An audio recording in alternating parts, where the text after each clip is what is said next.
নাহমাদুহু ওয়া নুসাল্লি আলা রাসূলিল কারীম ওয়া আলা আলিহি ওয়া আসহাবিহি আজমাইন। সমস্ত প্রশংসা আল্লাহ সুবহানাহু ওয়া তাআলার জন্য। স্বাগতম আমার অনলাইন ক্লাসে। প্রিয় শিক্ষার্থী বন্ধুরা, আশা করি তোমরা অনেক ভালো এবং সুস্থ আছো। প্রতিদিনের মতো আজও আমি তোমাদের মাঝে উপস্থিত হয়েছি অত্যন্ত গুরুত্বপূর্ণ একটি সেশন নিয়ে।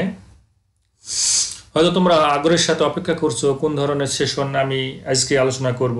প্রিয় শিক্ষার্থী বন্ধুরা, বিশেষ করে আমি যে সেশনটা আজকে আলোচনা করতে যাচ্ছি খুবই গুরুত্বপূর্ণ এবং বিশেষ করে যারা ক্লাস 9, 10 এবং এসএসসি ক্যান্ডিডেট তাদের জন্য খুবই গুরুত্বপূর্ণ। কারণ প্রতি বছর এই টপিকসের উপর 5 মার্ক আসে। প্রিয় শিক্ষার্থী বন্ধুরা, তোমরা দেখতে পাচ্ছ আমি ট্যাগ কোশ্চেন নিয়ে আলোচনা করতে যাচ্ছি। Part 2 already I have discussed on tag question part 1 sorry. So today I will discuss on tag question part 2. So dear guys, you will stay with me till the session end. প্রিয় শিক্ষার্থী বন্ধুরা, কথা না বাড়িয়ে চলো আমরা আমাদের মূল টপিকসে ফিরে যাই। আমরা প্রথমে দেখতে পাচ্ছি ট্যাগ কোশ্চেন রুলগুলো মূলত দুই ধরনের, জেনারেল রুল আর একটা এক্সেপশনাল রুল। প্রিয় শিক্ষার্থী বন্ধুরা, জেনারেল রুলের কিছু উদাহরণ আমরা এখানে দেখতে পাচ্ছি। দেখো, Rina will read the book, let us help him, let me do it, he can do it, I love you. আসলে জেনারেল রুল এবং এক্সেপশনাল রুল বলতে আসলে কিছু নেই, কারণ যারা ট্যাগ কোশ্চেন সম্পর্কে খুবই ভালো জানে তাদের কাছে আসলে এক্সেপশনালি বা কি আর জেনারেলি বা কি। এরপরেও আমি দুটো সেগমেন্টে ডিভাইড করেছি। জেনারেল রুলের কিছু উদাহরণ দিয়েছি আর এক্সেপশনাল রুলের হয়তো কিছু এক্সেপশনাল সেন্টেন্স থাকে যে সেন্টেন্সগুলি আমি পরবর্তী স্লাইডে আলোচনা করব। তো এই স্লাইডে আমি গুরুত্বপূর্ণ যে জিনিসটি দেখলাম এবং তোমাদেরকে দেখাতে পারছি সেটা হচ্ছে জেনারেল রুলের কিছু উদাহরণ। আসলে সাদাবাটা কিছু সেন্টেন্স বা বাক্য, একেবারে সিম্পল সেন্টেন্স, যে সেন্টেন্স সম্পর্কে actually you have vast idea about this sentence. These are simple sentence, একেবারে সিম্পল সেন্টেন্স এবং সাদাবাটা বাক্য। প্রিয় শিক্ষার্থী বন্ধুরা, এই ধরনের সেন্টেন্সগুলো যদি আসে তাহলে তোমরা নিঃসন্দেহেই ট্যাগ কোশ্চেনগুলো হয়তো সহজেই করতে পারো। বাট আমরা যদি এই যে এক্সেপশনাল কিছু রুলের উদাহরণ দেখি, এগুলো সাধারণত একটু কঠিন, হয়তো ব্যতিক্রম কিছুটা। এই জন্য আমি এই এক্সেপশনাল রুল হিসাবে এদেরকে আখ্যায়িত করেছি। এবং one has done it, nobody likes you, thank you, as you say, you can do it. এইগুলি সাধারণত একটু এক্সেপশনাল হিসাবে আমি আসলে বলতেছি। তো আমি আগেই বলেছি যারা expert, they who are expert on English, they who are expert on tag question or others topics, actually তাদের কাছে which is exceptional rule or which is general rule, all or nothing. প্রিয় শিক্ষার্থী বন্ধুরা, আমরা শর্ট টেকনিক দেখতে পাচ্ছি। Thank you এখানে লুকানো আছে। আমি এখানে এক্সেপশনালের কিছু উদাহরণ দিয়েছি। এর মধ্যে একটি সেন্টেন্স আমরা দেখতে পাচ্ছি, 3 নম্বর যে সেন্টেন্সটি, থ্যাংক ইউ। এখানে আমরা হয়তো 90% স্টুডেন্ট ধারণা করি এটা তো একটি ইম্পারেটিভ সেন্টেন্স। তো ইম্পারেটিভ সেন্টেন্স যদি হয় তাহলে তো তার ট্যাগ কোশ্চেন হয় সাধারণত উইল ইউ বা ওন্ট ইউ বা ক্যান্ট ইউ বা ক্যান ইউ, এই ধরনের হয়। কিন্তু আমরা দেখতে পাচ্ছি থ্যাংক ইউ দেওয়া আছে কিন্তু ডোন্ট আই দেওয়া আছে অথবা ডোন্ট উই, যেটাই দাও সেটাই হবে। এই যে ব্যতিক্রম একটি বিষয় আমরা লক্ষ্য করছি, আসলে কিভাবে, এটাই আমি তোমাদেরকে একটু শর্ট টেকনিকের মাধ্যমে দেখাবো। দেখো, এখানে থ্যাংক ইউ লুকানো আছে আই। আমরা জানি থ্যাংক ইউ মানে তোমাকে ধন্যবাদ। আসলে ধন্যবাদটা কে দিচ্ছে? ডেফিনেটলি আমি দিচ্ছি। আমি হয়তো আমার সামনে একজন কোনো ব্যক্তি আসলো, আমি তাকে কি বললাম, থ্যাংক ইউ, তোমাকে ধন্যবাদ। অ্যাকচুয়ালি এই যে থ্যাংক ইউ শব্দটি যে ব্যবহার করা হলো, কে দিল থ্যাংক ইউ, ধন্যবাদ দিল কি, আই, মানে আমি দিলাম। তাহলে আইটা কি আছে এখানে, ইমপ্লিসিট বা ইনভিজিবল হিসাবে এই আইটা থাকে। সুতরাং এটি একটি অ্যাসার্টিভ সেন্টেন্স। এখানে আই থ্যাংক ইউ ব্রিফলি লেখা হয় থ্যাংক ইউ, মানে সংক্ষিপ্তভাবে লেখা হয় থ্যাংক ইউ। এখন আমরা একেবারেই এর মাধ্যমে তোমাদেরকে বুঝাবো এই যে গঠন প্রণালী দেখছো, স্ট্রাকচার, ভার্ব প্লাস এক্সটেনশন যদি দেখো কোনো সেন্টেন্সে, তবে সেটি ভাববে যে ইম্পারেটিভ সেন্টেন্স। আর যদি দেখো যে ভার্ব প্লাস ইউ, ভার্বের পরে যদি ইউ থাকে, definitely that is assertive sentence. এখন এক উদাহরণ দেখো, ভার্ব প্লাস এক্সটেনশন মানে ভার্বের পরে এক্সটেনশন। এক কথায় মনে রাখবে, ভার্বের পরে ইউ বাদে আর যাই থাকুক না কেন সেটি হচ্ছে এক্সটেনশন, দ্যাট মিনস ইম্পারেটিভ সেন্টেন্সের উদাহরণ হবে। যেমন help me, help him, help হার, যাই থাকুক না কেন সেটি হচ্ছে ইম্পারেটিভ সেন্টেন্স হবে। আর ইম্পারেটিভ সেন্টেন্স যদি হয় যে হেল্প মি যদি থাকে, তাহলে উইল ইউ বা ওন্ট ইউ বসে দিলেই ত্যাগ কোশ্চেনে হয়ে যায়। কিন্তু যদি ভার্বের পর ইউ থাকে তাহলে সেটি হবে অ্যাসার্টিভ সেন্টেন্স। আর অ্যাসার্টিভ সেন্টেন্সের গঠন আমরা জানি, একটা সাবজেক্ট থাকে প্লাস মূল ভার্ব প্লাস অবজেক্ট। আমরা জানি এই থ্যাংক ইউ এর একটা সাবজেক্ট আছে, সেটা ইনভিজিবল আছে, সেই ইনভিজিবল সাবজেক্টটি হচ্ছে আই। সুতরাং এখানে সে আই হয়েছে, আর যেহেতু এটা present indefinite tense, auxiliary verb হিসেবে ডু নেওয়া হয়েছে। আর যেহেতু এইটা হচ্ছে অ্যাফার্মেটিভ সেন্টেন্স, সুতরাং ত্যাগ নেগেটিভ, ডন্ট আই অথবা ডন্ট উই আমরা দেখতে পাচ্ছি। প্রিয় শিক্ষার্থী বন্ধুরা, তাহলে তোমরা এই স্লাইডের সবচেয়ে গুরুত্বপূর্ণ যে বিষয়টি অবলোকন করলে তা হলো, যদি আমরা দেখি যে কোনো সেন্টেন্সে প্রথমে ভার্ব দিয়ে শুরু হয়েছে, এরপরে এক্সটেনশন হিসাবে ইউ বাদে অন্য কিছু আছে, তাহলে সেটি ইম্পারেটিভ সেন্টেন্স। আর আমরা ত্যাগ কোশ্চেন চোখ বুঝে বসায় দিব, ওন্ট ইউ বা উইল ইউ। আর যদি দেখি ভার্বের পরে ইউ শব্দটি আছে, তাহলে সেটি হবে assertive sentence. So according to assertive sentence we will set up that question. Dear guys, let's go our next slide.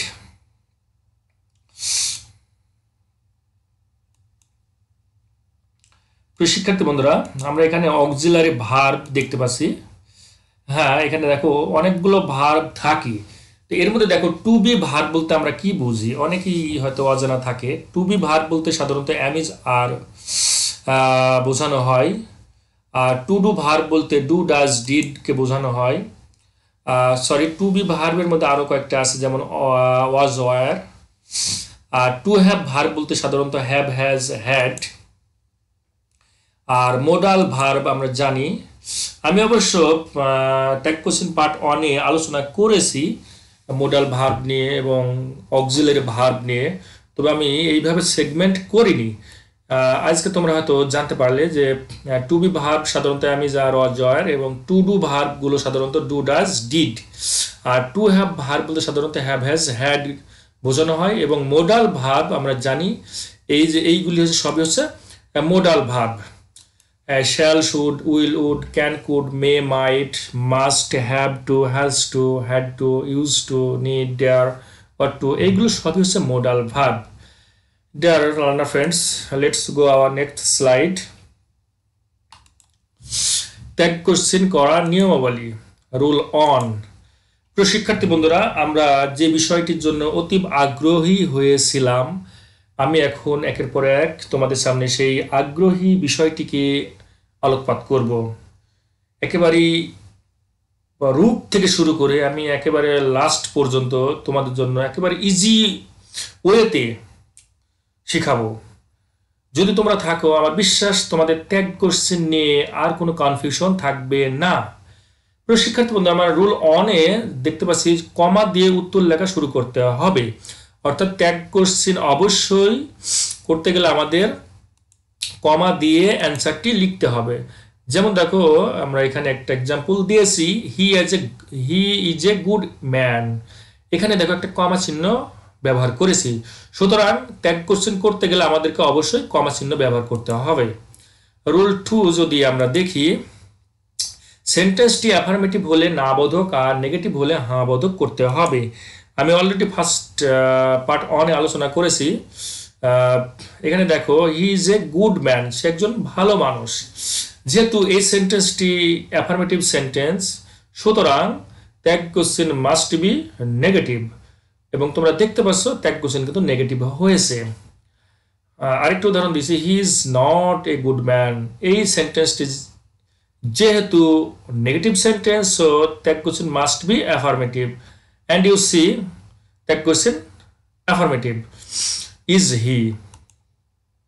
Deer learner friends, rule 3 যদি আমরা দেখি, দেখো উত্তরের শেষে অবশ্যই প্রশ্নবোধক চিহ্ন ব্যবহার করতে হবে। হ্যাঁ প্রিয় শিক্ষার্থী বন্ধুরা, আমরা অনেক স্টুডেন্ট আছে পরীক্ষার সময় পরীক্ষার খাতায় হয়তো খুব তাড়াহুড়া করতে গিয়ে প্রশ্নবোধক চিহ্নটা অর্থাৎ question mark, interrogation question mark, এই মার্কটা কিন্তু আমরা হয়তো ভুলবশত দিই না।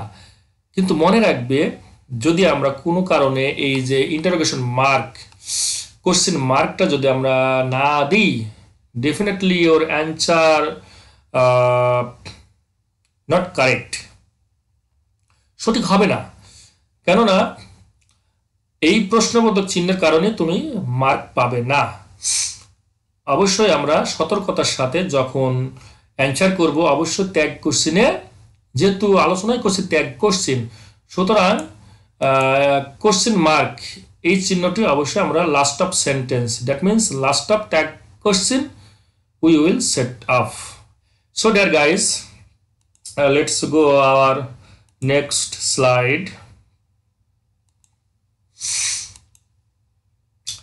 এখানে আমরা 4 নম্বর রুল দেখতে পাচ্ছি, কোনো বাক্যে সাবজেক্ট পুরুষ নাউন হলে ট্যাগ কোশ্চেনে হি হবে। Kamal is old. প্রিয় শিক্ষার্থী বন্ধুরা, দেখো কামাল একজন কি বৃদ্ধ, এই কামাল পুরুষ, সুতরাং কামাল যদি পুরুষ হয় অবশ্যই ট্যাগ কোশ্চেনে কি হবে, হি ব্যবহার করতে হবে। দেখো এখানে ট্যাগ কোশ্চেনে কিন্তু হি ব্যবহার করেছি। প্রিয় শিক্ষার্থী বন্ধুরা, সেকেন্ড আমরা দেখতে পাচ্ছি সাবজেক্ট যদি স্ত্রীবাচক হয় তবে তার পরিবর্তে তখন আমাদেরকে ট্যাগ কোশ্চেন হিসেবে কি ব্যবহার করতে হবে, definitely she. Let consider an example, Dolly is a BSc. Dolly as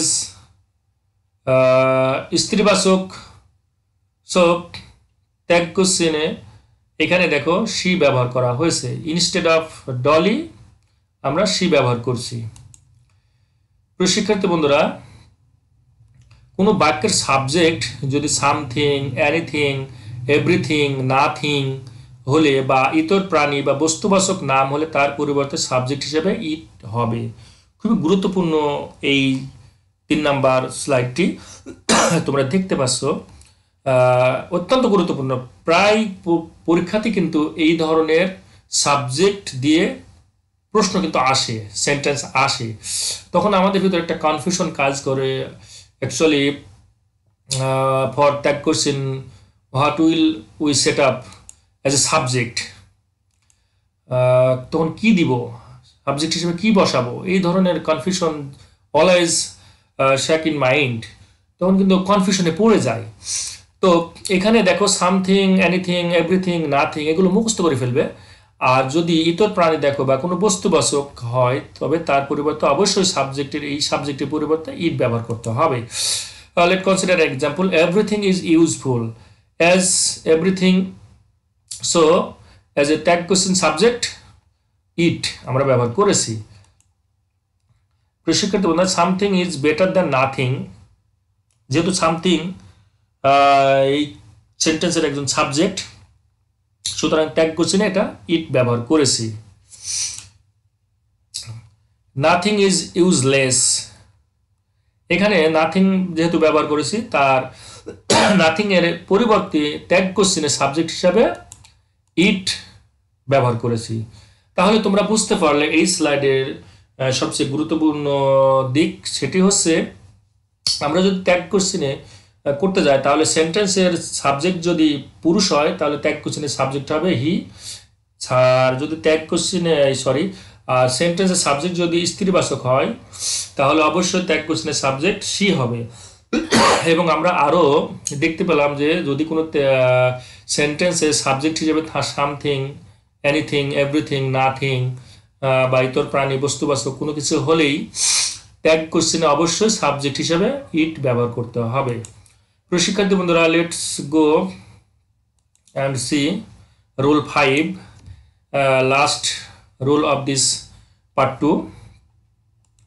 আমরা দেখতে পাচ্ছি রুল 5 এখানে দেওয়া আছে, প্রদত্ত সেন্টেন্সটি যদি নাউন দিয়ে শুরু হয় তাহলে প্রোনাউন উত্তর করতে হবে। হ্যাঁ প্রিয় শিক্ষার্থী বন্ধুরা, আমি মনে করি আমি যে বিষয়টি এখন আলোচনা করব অত্যন্ত গুরুত্বপূর্ণ। তোমরা হয়তো দেখলে বুঝতে পারবে এবং এই কনফিউশন আমাদের সকলের মধ্যেই আছে। তাহলে আমি কি বললাম যে প্রদত্ত সেন্টেন্সটি যদি নাউন দিয়ে শুরু হয় তাহলে প্রোনাউন উত্তর করতে হবে। কিসে? ট্যাগ কোশ্চেনে। দেখো মাসুম একটা নাউন, আমরা জানি মাসুম নাউন, ট্যাগ কোশ্চেনে যাই আমাদের কি করতে হচ্ছে? প্রোনাউন ব্যবহার করতে হচ্ছে। সুতরাং সাবজেক্ট যদি নাউন বা প্রোনাউন যাই হোক না কেন আমাদের ট্যাগ কোশ্চেনে কিন্তু প্রোনাউনই ব্যবহার করতে হবে। আর সাবজেক্ট সাধারণত নাউন এবং প্রোনাউনের মধ্যেই হয়ে থাকে। প্রিয় শিক্ষার্থী বন্ধুরা, আমি বেশ কয়েকটি উদাহরণ কিন্তু দিয়েছি। এখানে দেখো, দি ডগ ইজ হেয়ার, এখানে এই যে ডগ দেখতে পাচ্ছ তোমরা, এটি কিন্তু ইতর প্রাণী। আর আমি আগেই বলেছি ইতর প্রাণী যদি হয় তাহলে তার সাবজেক্ট ট্যাগের সাবজেক্ট হিসাবে ইট ব্যবহার করতে হবে। Dhaka is a big city, Dhaka যেহেতু একটা বস্তু বা একটা স্থান, সুতরাং এখানেও আমরা ইট ব্যবহার করেছি সাবজেক্ট হিসাবে। এখন আমরা দেখব নাউন আসলে কোনগুলো এবং নাউন আসলে কি। Nouns name a person, place, animal, things or idea. Noun বলতে সাধারণত সেই জিনিসটাকে বোঝায়, হতে পারে একটা ব্যক্তির নাম, স্থানের নাম, বা কোনো প্রাণীর নাম, ইতর প্রাণীর নাম, বা কোনো বস্তুর নাম, অথবা কোনো ধারণা। এই জাতীয় জিনিসগুলোর নাম হচ্ছে নাউন। আমরা এখানে 1 নম্বর দেখতে পাচ্ছি পারসন। প্রথমে আমি কিন্তু বলেছি নাউন হতে গেলে একটা ব্যক্তির নামও হতে পারে। তাহলে এই যে পারসন আমরা দেখতে পাচ্ছি, সরি এখানে এনটা দেওয়া হয়নি। এই পারসন বলতে আমরা কি বুঝি মূলত? দেখো পারসন বলতে এখানে দেখো Rafa, boy, girl, baby, uncle, doctor, teacher, এই জাতীয় জিনিসগুলো সাধারণত পারসন হয়ে থাকে। আমরা দেখতে পাচ্ছি যদি এই ধরনের পারসন ট্যাগ কোশ্চেনের ক্ষেত্রে সেন্টেন্সের সাবজেক্ট হিসেবে থাকে তাহলে অবশ্যই ট্যাগ কোশ্চেনের সাবজেক্ট হিসেবে আমাদের আই, উই, হি, সি ব্যবহার করতে হবে। পারসন মূলত যে এইগুলি যে শুধু পারসন তা না, অ্যানিম্যালও একটা পারসন, প্লেসও একটা পারসন, থিংস একটা পারসন, এগুলো সবই কিন্তু পারসন। সুতরাং যদি এই পারসন, এখানে যে পারসন বলতে Rafa, boy, girl, baby, uncle, doctor, teacher, এগুলো যে আমরা দেখতে পাচ্ছি, এগুলো মূলত যদি কোনো সেন্টেন্সের সাবজেক্ট হিসেবে থাকে তাহলে as a subject of tag question must be I, we, he, she, এগুলো হবে। আর যদি আমরা দেখি যে অ্যানিম্যাল জাতীয় কোনো জিনিস হয়তো সেন্টেন্সের সাবজেক্ট হিসেবে আসে, যেমন ক্যাট হতে পারে, ডগ হতে পারে, পিগ হতে পারে, হর্স হতে পারে, এলিফ্যান্ট হতে পারে, বা প্লেস হিসাবে স্কুল থাকতে পারে, পার্ক থাকতে পারে, হোম থাকতে পারে, ঢাকা থাকতে পারে, থিঙ্ক হিসাবে চেয়ার, টেবিল, সান, কার থাকতে পারে, এবং আইডিয়া হিসেবে, ধারণা হিসেবে লাভ, ফেয়ার, স্ট্রেংথ, হ্যাপিনেস, এগুলো শুধু দেখা যায় না কিন্তু অনুভূতির মাধ্যমে আমাদেরকে বুঝে নিতে হয়। এই জাতীয় যদি কোনো ওয়ার্ড সাবজেক্ট হিসাবে ট্যাগ কোশ্চেনে থাকে অবশ্যই আমাদের ট্যাগ কোশ্চেনের সাবজেক্ট হিসাবে ইট ব্যবহার করতে হবে। দেখো আমি কিন্তু এখানে দি ডগ ইজ হেয়ার, এই যে ডগ, এই ডগটা কি অ্যানিমালের ভিতরে পড়তেছে, সুতরাং সাবজেক্ট কি হয়েছে? ইট হয়েছে। ঢাকা দেখো একটা প্লেস, আমি প্লেস ব্যবহার করেছি, দেখো ঢাকা এখানে দেওয়া আছে, তাহলে এখানে সাবজেক্ট হিসেবে কি হবে ট্যাগ কোশ্চেনে? অবশ্যই ট্যাগ কোশ্চেনের সাবজেক্ট হিসেবে ইট ব্যবহার করতে হবে। শুধুমাত্র যদি দেখি যে এই পার্সনের ক্ষেত্রে যে পার্সন দেওয়া আছে Rafa, boy, girl, baby, uncle, doctor, teacher, এই জাতীয় কোনো ওয়ার্ডগুলো দিয়ে যদি কোনো সাবজেক্ট বানানো হয় ওই ট্যাগ কোশ্চেনে সেন্টেন্সের, অবশ্যই তখন ত্যাগ কোশ্চেনের সাবজেক্ট হিসেবে আই অথবা উই অথবা হি অথবা সি ব্যবহার করতে হবে।